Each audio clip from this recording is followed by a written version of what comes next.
I came into this world on a beautiful summer evening, an adorable little cutie weighing 10 pounds. Everyone gathered around to catch the first glimpse of me, and no one looked really happy. You see, I was born 18 years after my older twin sisters, Sally and Mandy. Just when my parents thought it wasn't even possible to have any more kids, I came along. Within the first week of bringing me home, my parents were at their wits' ends. I'm trying to sleep. Can't you get her to be quiet? Can't you see that I'm trying? I'm too old for this. Should we give her up for adoption? Dad instantly sat up straight in bed. That's not a bad idea. Just then, Sally came rushing into the room. Mom, Dad, don't give her away. I'll take care of her, I promise. And just like that, Sally practically became my mom and raised me. Mandy never helped out. She seemed to care as little about me as my parents did. Once, when I was a year older, Sally wasn't home and Mom had to take me to the grocery store with her. A stranger saw me in the cart and started gushing over me. Oh, your granddaughter is adorable. Mom was furious about being called a grandmother. She refused to go out with me in public after that. By the time I was 2, I hadn't started saying any words. Sally felt worried and told my parents to take me to a speech therapist, but they just scoffed. It's a good thing she's quiet. She'll be talking our heads off soon. But 2 more years passed and I still hadn't spoken anything. My doctor said my speech problems may be due to some complications during Mom's pregnancy. Great. Isn't it embarrassing enough that she just dropped out of nowhere and now she's too dumb to speak? I wasn't too dumb to understand Mandy's mean words. Later that night, I snuck into her room and threw all her precious makeup in the toilet. Her screams the next morning made my day. Sally had started teaching me how to read early on, but she had no idea if I was actually learning. I wish I could tell her that at 5, I could read fluently. When I was done with all my storybooks, I started picking books off her shelves. They were mostly computer-related, but I found them fascinating. One night when I was 6, I decided to sneak some cookies from the kitchen when I heard voices from Mandy's bedroom. I peeked through the door crack and to my shock, I saw a tall boy inside. Ah! There's a thief in Mandy's room! And seconds later, everyone had come running and were staring at me. Oh my God, Kylie, was that you? I can't believe you can talk. Then Sally turned to Mandy angrily. Gosh, you know you can't bring your stupid boys here. We have a kid in the house. I'm not letting this little brat rule my life like she rules yours. I'm moving out. And with that, Mandy packed her things and left with her boyfriend. Sally got me admitted to school soon after, and I loved it. And once I started talking, there was no stopping me. My parents both started wearing earplugs, but Sally loved listening to me. My teacher said I use really big words, but I'm a big girl with a big brain and big ideas. I have to use big words to express them, right? When I was in the 6th grade, the school called the kids' moms to talk about their careers on Mother's Day. And of course, Sally came. I felt so proud as she told everyone all about being a computer engineer. But when we were walking home, she turned to me with tears in her eyes. I have some news, kiddo. I got a really good job in another city, and I have to move. It was one of the saddest days of my life when I watched Sally leave. Dad was mostly away for work, and Mom was really bad company. She wouldn't even let me play outside with the other kids after school because she'd have to keep an eye on me. But I'm bored. Here, I have a fun idea. Why don't you learn how to knit? And she took out an old knitting basket from her closet. I'm 12, not 70. Also, are you gonna teach me? God, no. There are plenty of tutorials online. And with that, she opened something called YouTube on her tablet and went off to take a nap. Surprisingly, it turned out that knitting was quite fun. I learned the basic knots first, and then moved to the more advanced lessons. By the end of the month, I'd knit scarves for both my parents, who said they would never wear something so ugly. I still enjoyed it and kept learning. And even better, I discovered all sorts of videos related to computers and software and app making. And I was hooked. But one day, the worst possible thing in the world happened. I was trying to open YouTube, but the page just kept giving an error. And then I heard on the news that YouTube was banned across the country. I was horrified. It was all anyone could talk about in school, too. I'm moving to another country. I'm arranging a town-wide protest tomorrow against the government. We want YouTube back. Just then, I had a light bulb moment and got the greatest idea ever, but I needed the help of a boy, so I put up a job poster on the bulletin board the next day. I got one text from a boy saying he was interested and could meet me at midnight. He said he was too ugly to send a picture, so I told him that he'd have to pay me $100 to identify himself, and he agreed. That night, I snuck up to the attic quietly. Soon after, I heard a sharp knock on the window and saw a boy standing outside. I was really shocked. Ugly? What had he been talking about? He was a total hottie, and he smelled nice too. The boy handed me a $100 bill. You told me to meet you here and give you $100? I'm Mark, the computer geek. Oh, yes. And it's $200, actually. He gave me another bill, and I quickly put the money in my pocket. So what's this job about? I have an awesome idea for an app. What if there was an app we could download on our phones to access blocked websites? He looked really impressed, and we agreed that he could come here every night secretly and work till dawn before anyone woke up. Great. And what will you pay me? I quickly took the $200 out of my pocket and gave it to him. Well, let's start off with that, shall we? And you can take 10% of anything I make once the app is successful. Mark smiled at me, and my knees felt a bit wonky. Deal. And with that, he was gone. For the next few weeks, Mark and I worked every night on the app in the attic. He was really smart and funny, and my secret crush on him was just growing stronger. It was getting kinda hard to keep all these secrets, though. I was dozing off here and there all day, and Mom was getting suspicious. Why are you so sleepy all the time? What are you up to all night? Knitting, Mom. What can I say? I'm obsessed. One night, I had a present waiting for Mark when he came. It's not much, but I made you this scarf. It's green, like your eyes.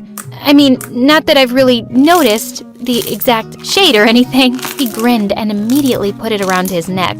I love it. Just then, we suddenly heard footsteps coming closer. In complete panic, I dragged Mark with me to the nearest closet. From a tiny crack, I saw that it was Dad, but it looked like he was sleepwalking. He just stared around blankly, then walked away. As we stepped out in relief, I realized I was still holding Mark's hand, and just then, he pulled me closer and kissed me. It was every bit as amazing as I'd imagined it. The app was ready in a few days, and we waited anxiously to see the response once we launched it. When the first few people started downloading it, we jumped up and down in delight, but then it just went bonkers. We had hundreds and hundreds of people suddenly downloading the app.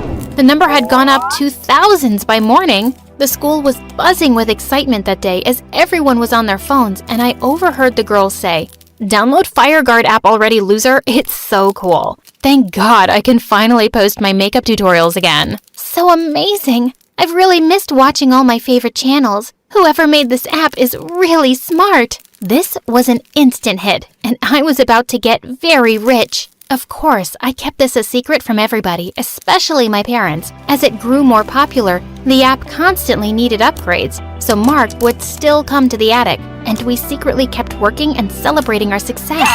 By the end of high school, I'd made enough money to easily go to any college and live independently. I'd been accepted into MIT, and I could hardly wait to go in the fall. But then, something really unexpected happened. One day after dinner, the doorbell rang, and when I opened the door, Mandy was standing there holding a baby girl. "Oh, Aunt Kylie, say hello to your niece." And with that, she dumped the baby in my arms and ran to hug Mom and Dad. "Hello, Grandma and Grandpa. We're moving in with you guys. Isn't that great?" "Yeah, I dumped my stupid husband, finally." My parents looked like they were about to faint. They absolutely refused to take care of the baby, and Mandy was just as selfish as ever, so she just expected me to take care of her.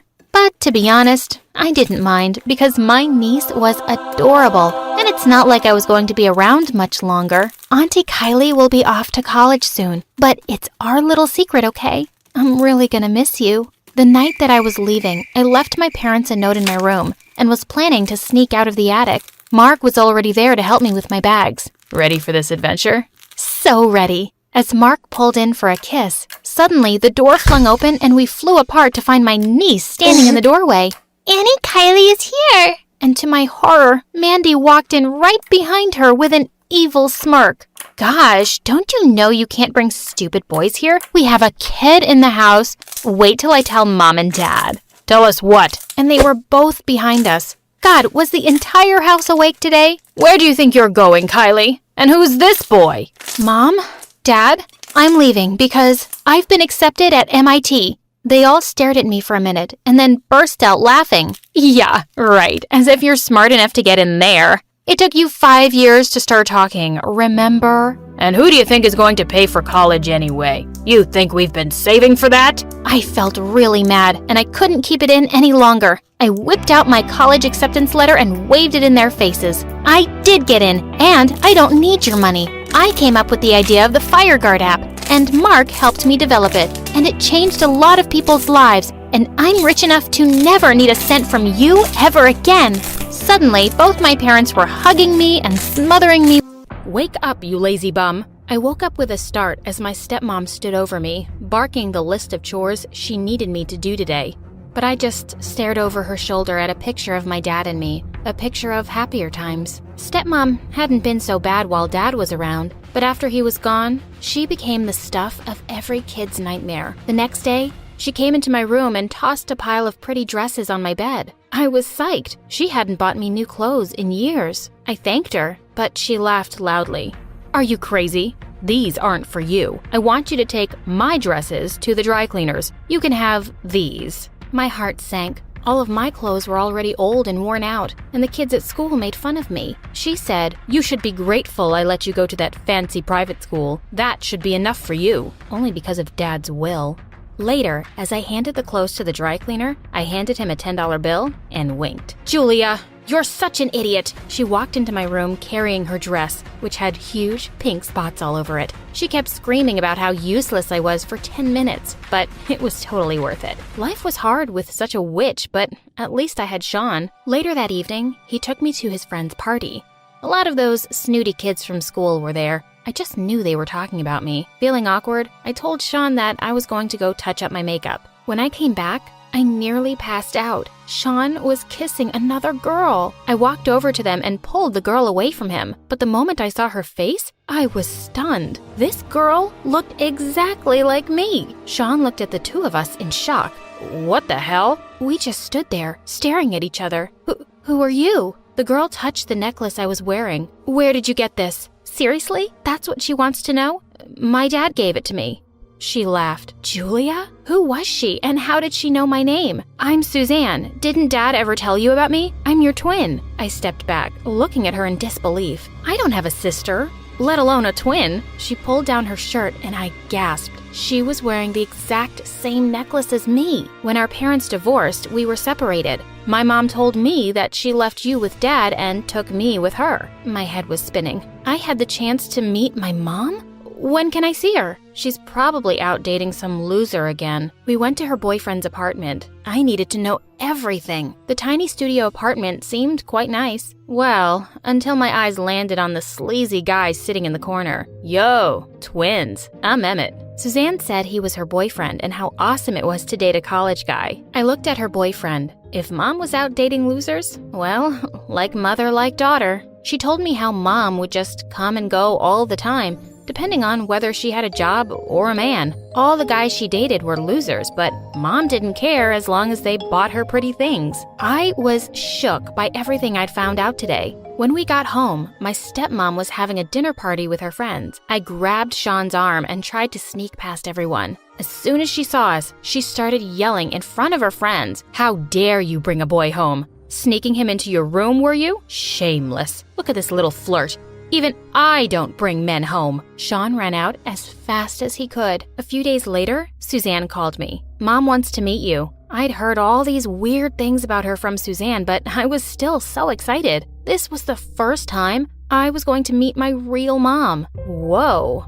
Mom wasn't at all what I was expecting. She walked over to me and eyed me up and down. Why was she dressed like that? "Hey, Julia, you could really use a makeover." "What? No hugs? No, I missed you? So where have you been this whole time?" "I've been busy raising a daughter. Your dad only gave me enough money to raise one of you." And honey, it wasn't easy at all. This was not the reunion I had imagined. I needed to get some air. I ran down the stairs only to bump into Emmett. He blocked my way. "You hurtin', baby girl? Let me take care of you." He leaned in to kiss me. I thought I'd pass out because of his bad breath. "I'll give you $10 if you get away from me." He stepped back and held out his hand. Disgusted, I handed him a note from my wallet and walked past him. What a creep. A couple of days later, I came home from school to find my stepmom talking to someone. "It's been a long time, but I need you now." As soon as she noticed me walk in, she hung up and turned around.